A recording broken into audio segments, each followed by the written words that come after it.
لا تزال قصص سرقة البنوك تشكل مادة دسمة للصحافة، كما تخلق رواجا كبيرا بين محبي الأفلام من هذا النوع، لما تحتويه من عناصر ومقومات فريدة ومثيرة، وأحداث مشوقة تحبس الأنفاس أحيانا وتسرع نبضات القلب أحيانا أخرى.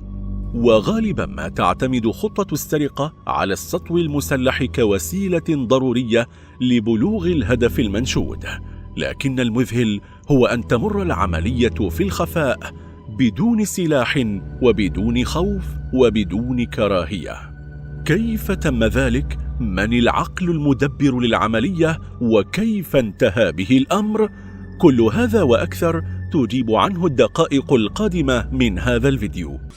تعود بداية قصة اليوم إلى صباح يوم الاثنين 19 من شهر يوليو من العام 1976، حين تعرض أحد أقدم وأغنى البنوك في مدينة نيس والمعروف باسم الشركة العامة، حيث يودع أثرياء ونجوم المجتمع الفرنسي أموالهم ومجوهراتهم الثمينة ومختلف أنواع السبائك المعدنية وصناديق الأمانات، إلى أشهر عملية سرقة في التاريخ على طريقة سلاحف النينجا أو ما عرف بعصابة جرذان المجاري، حسب الشرطة والصحافة الفرنسية العالمية في ذلك الوقت، كما أطلق عليها البعض سرقة القرن، نظرا لحجم المسروقات التي بلغت قيمتها 10 ملايين دولار أمريكي أو 100 مليون فرنك فرنسي في ذلك الوقت. وفي التفاصيل، فقد بدأ العمل داخل بنك الشركة العامة يومه الاثنين بشكل طبيعي، ومع اقتراب الساعة 9 صباحا توجه موظف المصرف للخزينة لإخراج المال، ولكنه وجد الباب الذي يزيد عمره عن 75 عاما وجده موصدا ولا يفتح، لكن العاملين قد اعتادوا على الأمر، فهو ليس بالشيء الجديد، فغالبا ما يحدث ذلك ويتم فتحه بعد استعمال بضع قطرات من الزيت في القفل، لكن هذه المرة كان الأمر مختلفا وصعبا للغاية. ومع وجود العديد من الزبائن الذين ينتظرون في الخارج للحصول على أموالهم وممتلكاتهم، استعانت الإدارة بمندوب الشركة المصممة للباب الحديدي الذي يبلغ وزنه 20 طنا لفتحه. وبحلول الساعة 9:30 أتى موظف من الشركة المعنية وأخذ يحاول الفتح، ولكن دون جدوى.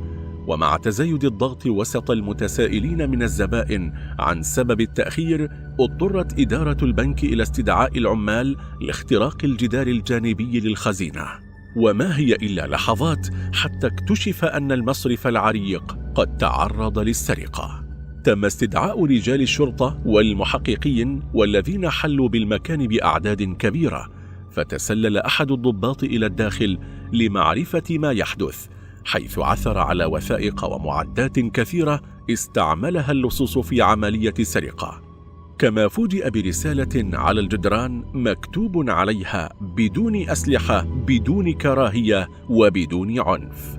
بعد التحري الأول تبين أن منفذي عملية السرقة تلك قد تسللوا عبر نفق طوله 30 قدما يؤدي في نهايته إلى شبكة للصرف الصحي داخل المدينة، كما عثرت الشرطة داخل البنك والنفق معا على المعدات التي استخدمتها العصابة، وهي عبارة عن 27 أسطوانة غاز وأسلاك كهربائية بطول نصف ميل، وكذلك إنارة مضادة للماء وأدوات أخرى تمت الاستعانة بها في عملية السرقة تلك.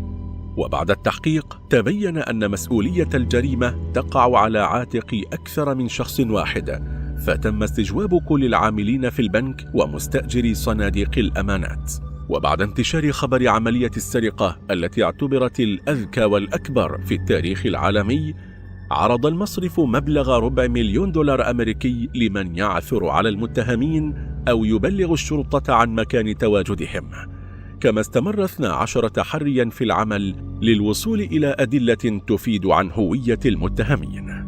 وما أثار غضب المحققين أكثر هو أن المجرمين قد تحولوا إلى أبطال شعبيين وأصبحوا حديث الكل، وبدل التحية المعروفة أصبح الناس يرددون عبارة بدون أسلحة، بدون كراهية وبدون عنف. وأثناء التحري لاحظ أحد الضباط وجود أداة معدنية حمراء اللون وسط المعدات التي خلفتها عملية السرقة، وعلى الفور تذكر أنه أوقف سيارة لمجرم شهير قبل أيام يدعى دانييل ميكيولوتشي، ولاحظ وجود قطعة مشابهة في السيارة. ومن هنا بدأ البحث، حيث أبلغت جميع مراكز الشرطة بالمنطقة للبحث عن المطلوب، ليتبين أنه شُهد في قرية صغيرة مجاورة قبل أسابيع من عملية السرقة تلك. وعلى الفور توجهت السلطات إلى المنزل المحدد، وبعد الاقتحام عثروا على مصباح مضاد للماء وعليه آثار وحل، وهو يشبه إلى حد كبير ذلك الذي وجد بين المعدات المستخدمة في السرقة، لكنهم لم يتوصلوا إلى دانييل ورفقته. وبعد 3 أشهر من الحادث، أي بحلول شهر أكتوبر من نفس السنة، تلقى المحققون بلاغا يفيد عن تواجد رجلين بمصرف بالمنطقة ويريدان بيع سبيكة ذهب. وقد لاحظ الموظف هناك أن رقم السبيكة يوجد على قائمة المسروقات من البنك، فتم القبض على الشخصين لاستجوابهما، كما ألقي القبض على العديد من المشتبه فيهم، وتم استجواب الأقارب والأصدقاء والشركاء على أمل الوصول إلى العقل المدبر للحادث، إلى أن اعترف أحد المتهمين على اسم رجل إيطالي يدعى ألبيري سباجياري، والذي يعمل مصوراً ومعروفاً عنه حبه للشعر وقراءة الروايات، كما عرف بالرومانسية وبالإخلاص لزوجته، لكنه لم يكن مشتبها فيه ولا يوجد أي دليل ضده، لكنه الخيط الوحيد أمام الشرطة، فتم القبض عليه للتحقيق معه واعتقل لمدة 36 ساعة، لكنه أنكر كل التهم الموجهة إليه، إلى أن أخبره رجال الشرطة تحت التهديد أنهم عثروا على أسلحة ومتفجرات غير قانونية في منزله، وإذا لم يعترف فستسجن زوجته. فاعترف ألبير سباجياري في التحقيقات بما نسب إليه، حيث قال إن الفكرة راودته حين أبلغه جاره الذي يعمل في البنك صدفة أن الخزينة ليس بها جهاز إنذار، فتوجه للبنك واستأجر صندوق أمانات، كما التقط صور للخزينة من الداخل. ولأنه احتاج طريقة غير ملحوظة وغير اعتيادية، لذا أثار انتباهه وجود شبكة للصرف الصحي بمدينة نيس كانت واسعة بالشكل الكافي للسير داخلها، حيث بدأ بالبحث عن خط المجاري المؤدي للبنك، وكان يقاوم الرائحة الكريهة بتدخين السيجار لمدة 6 أسابيع. كما أنه توجه إلى مبنى البلدية بمدينة نيس مدعيا أنه مقاول للحصول على خريطة لشبكة الصرف الصحي، وبهذه الطريقة عثر على فرع المجرى المؤدي للبنك. بقي فقط أن يحفر نفقا بطول 30 قدما، لكنه علم أنه لن يستطيع فعل ذلك بمفرده، فسافر إلى مدينة مارسيليا، حيث التقى مع أفراد عصابة الجريمة المنظمة، والذين وافقوا على خطته المبتكرة مقابل الحصول على نصيب من الغنيمة الثمينة. ساهمت العصابة بالمعدات والرجال، والذين كان أغلبهم مهندسين وكهربائيين وحفاريين، وتم تخصيص 3 فرق للحفر بالتناوب داخل بيئة شحيحة التهوية وقاسية.